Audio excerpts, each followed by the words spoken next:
Hi guys, it's Zarubini. எல்லாரும் எப்படி இருக்கீங்க? நலமாக இருக்கீங்களா? கண்டிப்பா நீங்க எல்லாரும் நலமாக இருக்கீங்கன்னு நான் நம்புறேன். அது மட்டும் இல்லாம உங்களோட பாடி ஹெல்த்தும் முக்கியம், உங்களோட மைண்ட் ஹெல்த்தும் முக்கியம். ஸோ உங்களோட உடலும் உள்ளமும் நலமாக வச்சுக்க வேண்டியது உங்களோட பொறுப்பு. போன ஜென்மத்துல நீங்க யாரு, உங்க பேர் என்ன, நீங்க என்ன பண்ணீங்க, நீங்க எப்படி இருந்தீங்க, உங்க வீடு எங்க இருந்துச்சு, இதெல்லாம் உங்களால சொல்ல முடியுமா? ஆனா ஒரு 4 வயசு பையன் சொல்லியிருக்காங்க, இந்த ஜென்மமே ஒரு மாதிரி இருக்கு, போன ஜென்மத்துல நம்ம எப்படி இருக்கணும்னு உங்களுக்கு தெரியலவா? இன்னைக்கு நான் எதை பத்தி பேச போறேன்னா the rebirth of Suresh Varma. So நான் டெக்னிக்கலி ஏற்கனவே வந்துட்டு அந்த மறுபிறவி மறுஜென்மம் இதை பத்தி நான் பேசியிருப்பேன். ஸோ நீங்க அதெல்லாம் வந்து பார்க்கலன்னா அந்த வீடியோஸ் நீங்க போய் என்னோட சேனல்ல பார்க்கலாம். ஸோ டைம் வேஸ்ட் பண்ணாம கதைக்கு போகலாம். டிசம்பர் 10, 1983 வந்துட்டு, அதாவது 1983 வந்துட்டு ஒரு சிறு குழந்தை, ஒரு ஆண் குழந்தை பிறக்கிறாங்க. அந்த குழந்தைக்கு பேரு தோரன் சிங். தோரன் சிங் வந்து எங்க பிறக்கிறாங்கன்னா உத்தரப்பிரதேஷ்ல இருக்கிற ஆக்ரா, அதாவது தாஜ்மஹால் இருக்கிற அங்கேருந்து ஒரு 9 மைல்ஸ் தள்ளி இருக்கிற ஒரு சிறு ஊர்ல பிறக்கிறாங்க. அந்த ஊர் பேர் வந்துட்டு பாத். பிறந்ததுலேருந்து தோரன் சிங்கை வந்துட்டு டிட்டுன்னு தான் கூப்பிடுறாங்க அவங்க ஃபேமிலி மெம்பர்ஸ். அண்ட் டிட்டு வந்துட்டு ஒரு புவரான ஃபேமிலி, ஏழ்மையான ஒரு குடும்பத்துல பிறக்கிறாங்க. அண்ட் டிட்டு வந்துட்டு அவங்க வீட்ல வந்துட்டு ஒரு கடைசி பையன். டிட்டுக்கு வந்து ஒரு 3 அண்ணா அண்ட் 3 அக்கா இருக்காங்க. என்னதான் டிட்டு வந்துட்டு ஒரு ஏழ்மையான குடும்பத்துல பிறந்தாலும் டிட்டுவோட ஃபேமிலி மெம்பர்ஸ், அவங்க அம்மா, அக்கா, அப்பா அண்ட் அண்ணாஸ் எல்லாமே வந்துட்டு டிட்டு மேல வந்து ரொம்ப பாசமா அன்பா அப்படிதான் வந்து டிட்டு வளர்க்குறாங்க, பாத்துக்கிறாங்க. அப்படியே வளர வளர டிட்டுக்கு வந்து ஒரு 1.5 வயசு ஆகுது.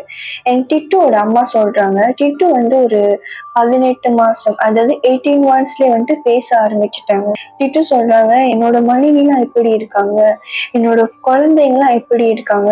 என்னதுன்னா ஒரு 1.5 வயசு பையன். ஒரு நாள் டிட்டுக்கு 4 வயசா இருக்கும்போது டிட்டுவோட அம்மா வந்துட்டு டிட்டுவை கூப்பிடுறாங்க, டிட்டு டிட்டு டிட்டுன்னு. ஆனா வந்து டிட்டு என்ன பண்றாங்கன்னா காதுல விளங்காத மாதிரி தெரியாத மாதிரி இருக்காங்க. அப்புறம் திரும்பி அவங்க அம்மா வந்து கத்தி கூப்பிட ஆரம்பிச்சாங்க, டிட்டு டிட்டு டிட்டுன்னு. அப்ப டிட்டு என்ன பண்றாங்கன்னா தெரியாத மாதிரி இருந்துட்டு திடீர்னு கோவம் வந்துட்டு டிட்டு வந்து அவங்க அம்மா கிட்ட நேரா நடந்து போயிட்டு என்ன சொல்றாங்கன்னா, என் பேர் ஒன்னும் டிட்டுவும் இல்ல தோரன் சிங்கும் இல்ல, இனிமே என்னை வந்து சுரேஷ் வர்மா தான் கூப்பிடணும். அது மட்டும் இல்ல, இது ஒன்றும் என் வீடு இல்லை, என் வீடு எங்க இருக்குன்னா ஆக்ரால இருக்கு, என்னோட வீடு பெரிய வீடுன்னு சொல்றாங்க. டிட்டுவோட அம்மாவுக்கு எதுவுமே புரியல. போக போக டிட்டு அவங்க அம்மா அப்பா கிட்ட ரொம்ப ஓவரா பேச ஆரம்பிச்சிட்டாங்க. டிட்டு என்ன சொன்னா, நீங்க ஒன்றும் என் அம்மா அப்பா கிடையாது, என் அம்மா அப்பா ஆக்ரால இருக்காங்க. அது மட்டும் இல்லாம நீங்க நினைக்கிற மாதிரி நானும் ஏழையும் கிடையாது, நான் வந்து ஒரு பெரிய பணக்காரன். இங்க என்னன்னா நீங்க வந்து என்னை பஸ்ல அலைய விடுறீங்க, அங்க ஆக்ரால வந்துட்டு நான் கார்ல தான் போவேன். டிட்டு என்ன பண்றாங்கன்னா அவங்க அம்மா அப்பாவோட வறுமை வந்து ரொம்ப கேலி பண்ண ஆரம்பிச்சிட்டாங்க. ஆனா டிட்டுவோட அம்மா அப்பாவுக்கு ஒண்ணுமே புரியல, ஏன் டிட்டு இந்த மாதிரி நடந்துக்கிறாங்க நம்ம கிட்டன்னு ரொம்ப கவலையோட ரொம்ப குழப்பத்தோட இருந்தாங்க. அப்போ ஒரு நாள் டிட்டுவோட அப்பா வந்து வேலை விஷயமா ஆக்ராவுக்கு போறாங்க. இது தெரிய வந்து டிட்டுவுக்கு வந்து ரொம்பவே கோவம் வந்துச்சு. டிட்டு என்ன சொன்னாங்க, ஏன் என்கிட்ட சொல்லாம போனீங்க, சொல்லியிருந்தா என்னைய கூட்டிட்டு போயிருக்கலாம் தானே அப்படின்னு சொல்றாங்க. இது பார்த்த டிட்டுவோட அண்ணன் வந்து என்ன பண்றாங்க, தனிப்பட்ட முறையில வந்துட்டு டிட்டு கிட்ட கேக்குறாங்க, உனக்கு என்னதான் பிரச்சனை, நீ ஏன் இப்படிலாம் பண்ற, ஏதாச்சும் இருந்தா எங்க கிட்ட சொல்லுன்னு. அப்பதான் டிட்டு வந்து சொல்றாங்க, என் பேரு சுரேஷ் வர்மா, நான் வந்து இங்க உள்ள ஆள் இல்லை, நான் வந்து ஆக்ரால பிறந்தேன். எனக்கு ஆக்ரால வந்துட்டு எனக்கு அம்மா, அப்பா, அண்ணா, மனைவி என்னோட 2 குழந்தைங்க அங்கதான் இருக்காங்க. அது மட்டும் இல்லாம டிட்டு சொல்றாங்க, எனக்கு ஆக்ரால வந்து ரேடியோ ஷாப் இருந்துச்சு, அதுவும் என்னோட பேர்ல சுரேஷ் ரேடியோஸ்னு. இதெல்லாம் கேட்டு டிட்டுவோட அண்ணன் என்ன பண்றாங்க, இதெல்லாம் உண்மையா இல்லையான்னு விசாரிக்கிறதுக்காக, அதாவது இன்வெஸ்டிகேட் பண்றதுக்காக ஆக்ராக்கு போறாங்க. அப்போ வந்துட்டு டிட்டு சொன்ன மாதிரியே ரேடியோ ஷாப் இருந்துச்சு, அதுவும் சுரேஷ் ரேடியோஸ்னு. அதிர்ச்சியில நின்றுட்டு இருந்த டிட்டுவோட அண்ணன் என்ன பண்றாங்கன்னா அந்த கடவுளுக்கு போறாங்க. அந்த கடவுளுக்கு போயிட்டோன்னே அங்க வந்து ஒரு பெண் உட்காந்துருந்தாங்க. அந்த பெண்ணு கிட்ட போய் கேக்குறாங்க, நான் இந்த கடையோட ஓனர் பார்க்கலாமா. இந்த பெண் என்ன சொல்றாங்கன்னா, இந்த கடையோட ஓனர் வந்துட்டு சுரேஷ் வர்மா, அவங்க வேற யாரும் இல்ல, அவங்க தான் என்னோட கணவர். அது மட்டும் இல்ல, அவரு வந்து இப்போ உயிரோட இல்லைன்னு சொல்றாங்க. அந்த பெண்ணோட பேர் வந்துட்டு உமாவர்மன் சொல்றாங்க. அவங்க கணவர் இறந்து ஒரு 5 வருடமா ஆயிருச்சு. அதாவது 5 இயர்ஸா ஆச்சு. குல்வந்த் சிங் பத்தி, டிட்டு பத்தி எல்லாமே சொல்றாங்க. இதெல்லாம் கேட்டாலும் அவங்களால நம்ப முடியல. அப்போ டிட்டுவோட அண்ணன் வந்து ஆக்ராக்கு வர்றதுக்கு முன்னாடி டிட்டுவ வந்து ஒரு விஷயம் சொல்லியிருக்காங்க அவங்க அண்ணன் கிட்ட. என்னதுன்னா, அந்த கடையில வந்துட்டு அவங்க ரேடியோ ஷாப் மட்டும் வச்சு நடத்தல. அங்க வந்து ஒரு விஷயம் நடந்திருக்கு. என்னதுன்னா, ஸ்மக்லிங் பிசினஸ். இது கேட்டோனே உமா வர்மாக்கு வந்து ஒரே ஷாக்கிங்கா இருந்துச்சு, ஆச்சரியமாக இருந்துச்சு. ஏன்னா இந்த விஷயம் யாருக்குமே தெரியாது. இது வந்து உமா வர்மாக்கு மட்டும்தான் தெரியும் இந்த விஷயத்தை பத்தி. அப்ப இதெல்லாம் கேட்டோனே உண்மையால இருக்குமோன்னு நினைச்சு உமாவர்மா என்ன பண்றாங்கன்னா, அடுத்த நாளே டிட்டுவ பார்க்க போறாங்க அவங்க குடும்பத்தோட. சுரேஷ் வர்மாவோட குடும்பம் டிட்டுவ பார்க்க போற நாள். அந்த நாள்ல யார் யாரெல்லாம் போயிருந்தாங்கன்னா, டிட்டுவோட அம்மா, அப்பா, மனைவி, அவங்க அண்ணன், இவங்க எல்லாரும் டிட்டுவ பார்க்க போயிருந்தாங்க. அங்க போயிட்டோனே டிட்டு வந்து அவங்க குடும்பத்தை, அதாவது சுரேஷ் வர்மா குடும்பத்தை பார்த்தோன்னே அவங்க ரொம்பவே எமோஷனலா ஆகுறாங்க. அங்க போயிட்டோனே சுரேஷ் வர்மாவோட அம்மா டிட்டுவை பார்த்ததுக்கு அப்புறம் என்ன சொல்றாங்கன்னா, டிட்டுவை பார்க்க வந்து சின்ன வயதுல எப்படி சுரேஷ் வர்மா இருந்தாங்களோ அதே மாதிரி இருந்தாங்க.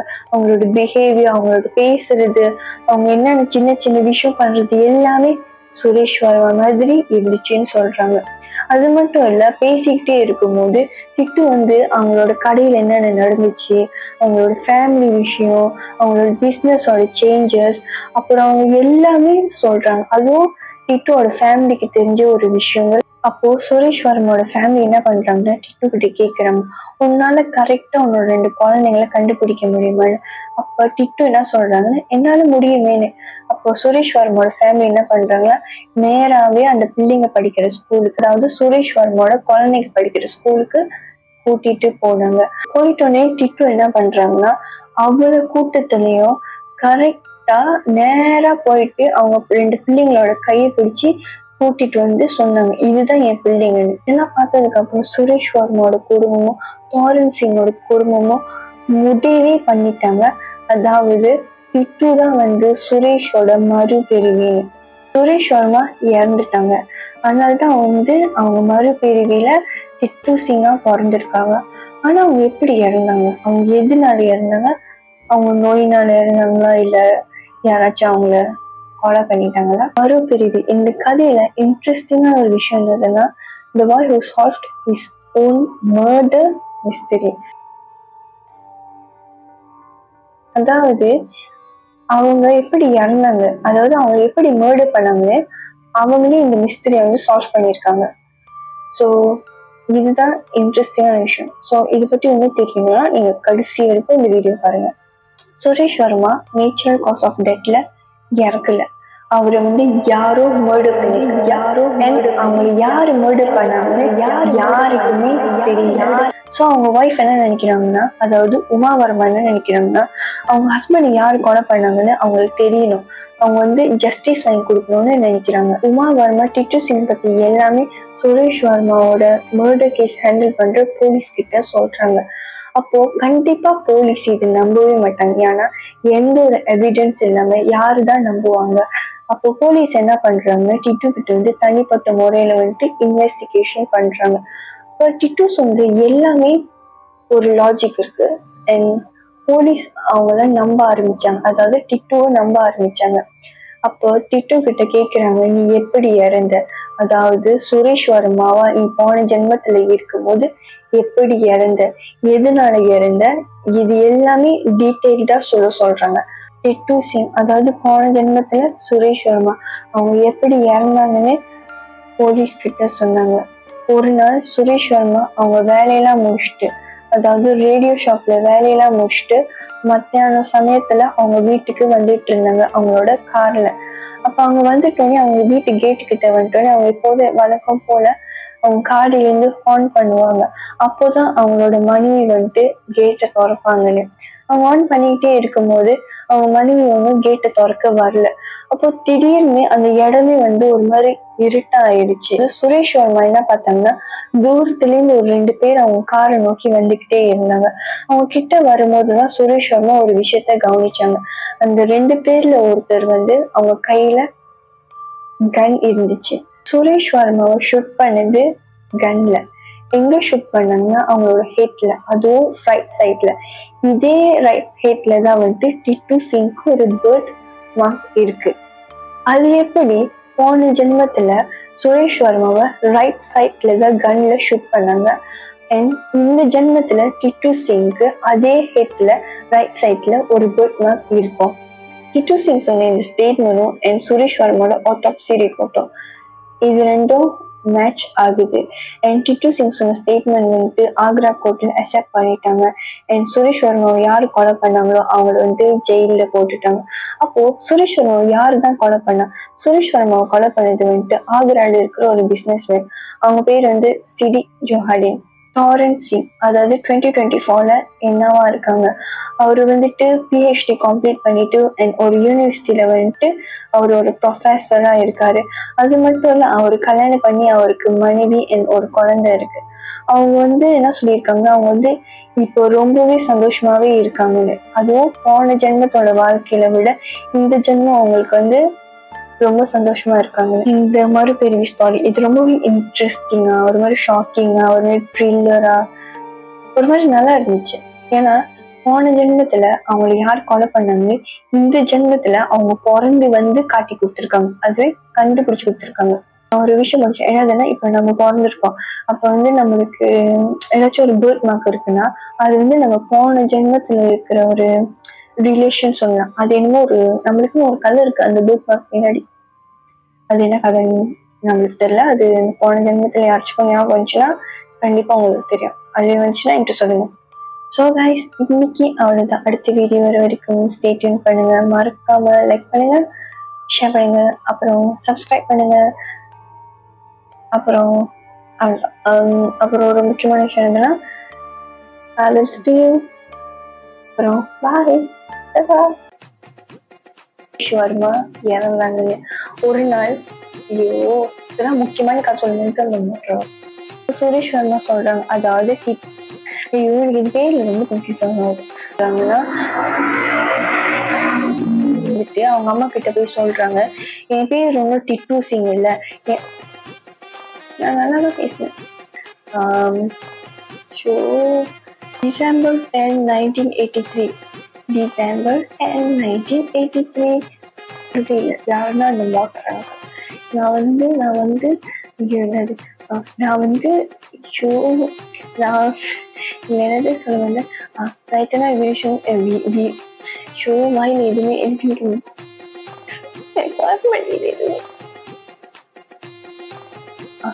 ரைட்டனா வீடியோ செஞ்சேன். அந்த மோட்டர் அங்கிள் அவங்க வரவே இல்லை. வீடியோ செஞ்சேன் இதெல்லாம் நான் வீடியோ செய்யல. அப்ப வந்துட்டு இந்த ஒரு மோட்டர் சத்தம் என்ன அந்த மாதிரி இருந்துச்சு. ஆடி சத்தம், இந்த மோட்டர் அங்கிட்டு இருக்காங்க, அங்க வரவே இல்லை. அப்புறம் இது பத்திலாம் நான் பேசியிருப்பேன். இது பத்திலாம் எதுன்னு சொல்லுவோம். இது பத்தி அது பத்தி சொல்லக்கூடாது, சொன்ன தெரியாது, எனக்கே தெரியாது.